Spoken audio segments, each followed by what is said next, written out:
If you were to say that someone were to take a single lesson from the Pentagon Papers, what do you think he or she should get out of it?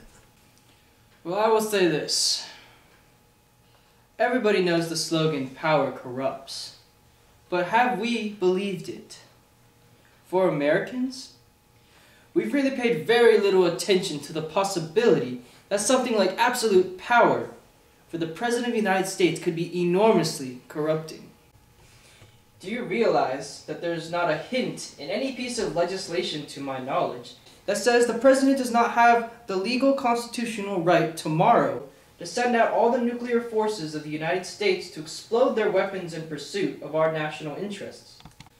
There's no limitation that he has to consult Congress or the courts or the public or the press before he does that. Nobody else in the history of the world has had that degree of power. It's a very corrupting thought. I see. Do you want these men who are attracted to power, the Bundys, the Restreaus, the McNamara's, punished?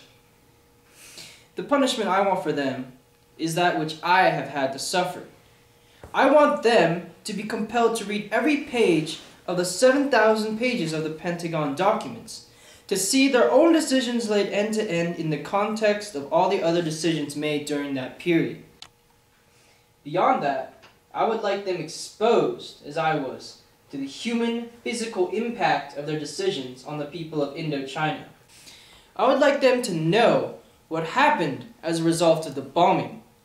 I want them to see the footage that never got on television of the wounded children, of the defoliation, of the refugee camps, of the impact of this war on Indochina. And then I want them to decide for themselves what they ought to do.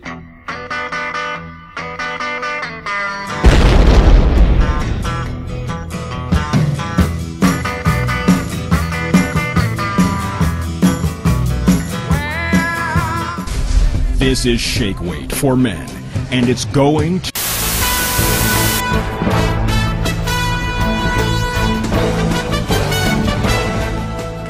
Tonight on Grift Dog News, we have a special news report pertaining to the Pentagon Papers recently released. I'm your anchor, Jun Komiyama, and your co-anchor, Ben Lee. Ben? Thanks, Joan. One of our first and most interesting stories concerns the bombing over Laos. Interestingly enough, our recent investigation reveals that President Lyndon B. Johnson did not indeed inform the public of the bombings until quite some time after the event took place. Hey Lee, did you hear about the bombings in Cambodia? No, it happened. Oh, Johnson hasn't even told the public about it yet. I don't know. I'd be pissed if I was a civilian and I didn't know what was going on over here. Thanks, Ben. Our next details, arriving from the Pentagon Papers, relate to the nature search and destroy missions performed by squads in Vietnam.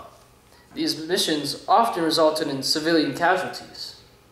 And many civilians were displaced when their villages were destroyed as well. Oh God, VC!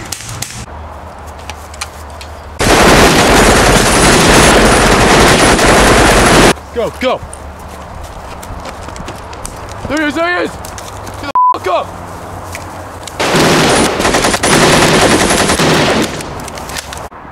Hey guys, we just destroyed the whole village. Yeah, that wasn't the right thing to do, was it? Hey, but... Yeah, it's President Johnson's orders, right? Oh shit! It's a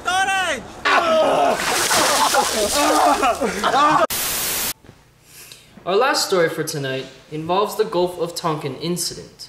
The attack, supposedly led on the second ship, was fabricated to allow President Johnson to move troops into Vietnam. As a result, we know that the footage of the second was fake.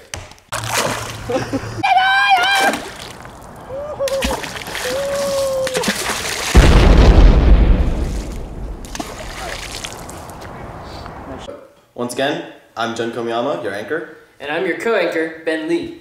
And thank you very much for watching Grift Dog News at 7.